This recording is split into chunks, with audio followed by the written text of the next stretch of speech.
ভয়াবহ বন্যার কবলে বাংলাদেশের ১১টি জেলা। ভারত থেকে আসা উজানের পানিতে ডুবে গেছে প্রায় ২০ লাখ মানুষের ঘরবাড়ি। বিশুদ্ধ পানি, খাবার ও নিরাপদ আশ্রয়ের জন্য অপেক্ষা করছেন বানভাসীরা। মোবাইল নেটওয়ার্ক না থাকায় বেশিরভাগ মানুষের যোগাযোগ বিচ্ছিন্ন। এই কঠিন সময়ে তাদের পাশে দাঁড়াতে এগিয়ে এসেছে সেনা, নৌ, বিমান বাহিনীর পাশাপাশি বিজিবি, র্যাব ও পুলিশ সহ দেশের আপামর মানুষ। বানভাসীদের পাশে দাঁড়াতে ফুটে উঠেছে অসাম্প্রদায়িক এক বাংলাদেশের চিত্র, যেখানে একত্রিত হয়েছে সমগ্র বাংলাদেশ। বিভিন্ন এলাকা যখন ডুবে আছে তখন সহায়তার হাত বাড়িয়ে দিয়েছেন ধর্মীয় গবেষণা ও দাতব্য সংস্থা আস-সুন্নাহ ফাউন্ডেশন। বেশি ত্রাণ কার্যক্রমে এগিয়ে রয়েছে এই প্রতিষ্ঠানটি। সংগঠনটি বন্যা কবলিত এলাকার জন্য প্রাথমিকভাবে ৫০০ টন ত্রাণ সামগ্রী প্রস্তুত করেছে, যার মধ্যে রয়েছে চাল, তেল, খেজুর, চিড়া, ডাল, লবণ, চিনি এবং পানি বিশুদ্ধকরণ ট্যাবলেট। ফাউন্ডেশনটি প্রথম ধাপে ৫০,০০০ পরিবারের জন্য এই ত্রাণ বিতরণ করেছে এবং পরবর্তী ধাপে আরও ৩৫,০০০ পরিবারকে সহায়তা প্রদান করবে।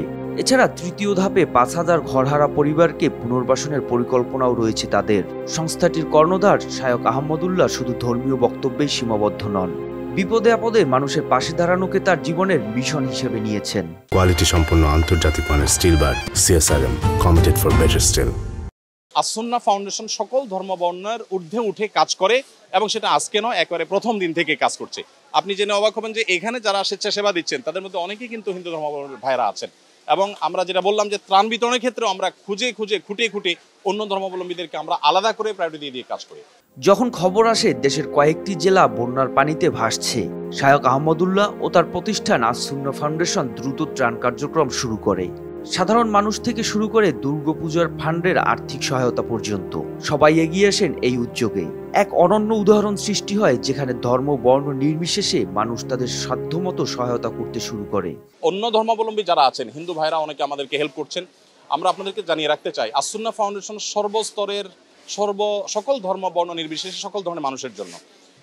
যার কারণে আমরা কিন্তু অন্যান্য ধর্মাবলম্বী ভাইদেরকে এই জাতীয় কোনো ক্রাইসিসে পাইলে তাদেরকে খুঁজে প্রায়োরিটি দিয়ে তাদেরকে আমরা সহায়তা দেওয়ার চেষ্টা করি, কারণ কোনো কারণে তারা বঞ্চিত কিনা এই জায়গা থেকে আমরা এই কাজটা করি। এদিকে সরকারের তথ্যানুসারে ফেনী, নোয়াখালী এবং কুমিল্লা সহ ১১টি জেলায় ৪৪,৯৭,০০০-এর বেশি মানুষ বন্যায় ক্ষতিগ্রস্ত এবং ৮,৮৭,০০০ পরিবার পানিবন্দী। বন্যা পরিস্থিতির একটা উন্নতি ধারা আছে, অব্যাহত আছে এবং আগামী ২৪ ঘন্টায়ও আবহাওয়ার পূর্বাভাস ইঙ্গিত দিচ্ছে যে দেশের উজানে ভারী বৃষ্টিপাতের প্রবণতা কম থাকতে পারে। শুধু আস-সুন্নাহ ফাউন্ডেশনই নয়, দেশের প্রতিটি এলাকা থেকে শিক্ষার্থী ও বিভিন্ন সংগঠনও এগিয়ে এসেছে পানিবন্দী মানুষের পাশে দাঁড়াতে। ভাইয়েরা, আমাদের বোনেরা, তাদের এই করুণ অবস্থায় আমরা অবশ্যই পাশে থাকতে চাই এবং যেভাবে পারছি।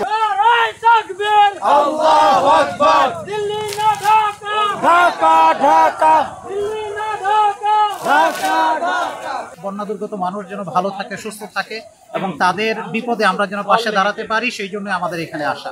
সামরিক বাহিনী, police, RAB, BGB, answer, fire service এবং রেড ক্রিসেন্টের পাশাপাশি তরুণ সমাজ ও নৌযান নিয়ে ত্রাণ সহায়তায় অংশ নিচ্ছে। সমস্ত দেশবাসীকেও আশা করছি তারা এগিয়ে আসবে এবং আমাদের মাধ্যমে এবং সবাই মাধ্যমে আমরা সম্মিলিতভাবে এই দুর্যোগ মোকাবেলা করতে হবে। এটাই আমাদের বড় দায়িত্ব।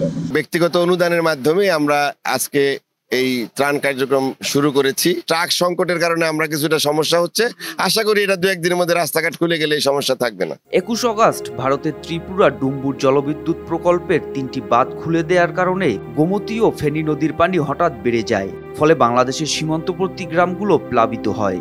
এই সংকটময় মুহূর্তে ধর্ম, বর্ণ, শ্রেণী, পেশা ভেদাভেদ ভুলে বাঙালির ঐক্যবদ্ধতার পরিচয় আবারও প্রকাশিত হয়েছে। মোহাম্মদ সায়েম, RTV।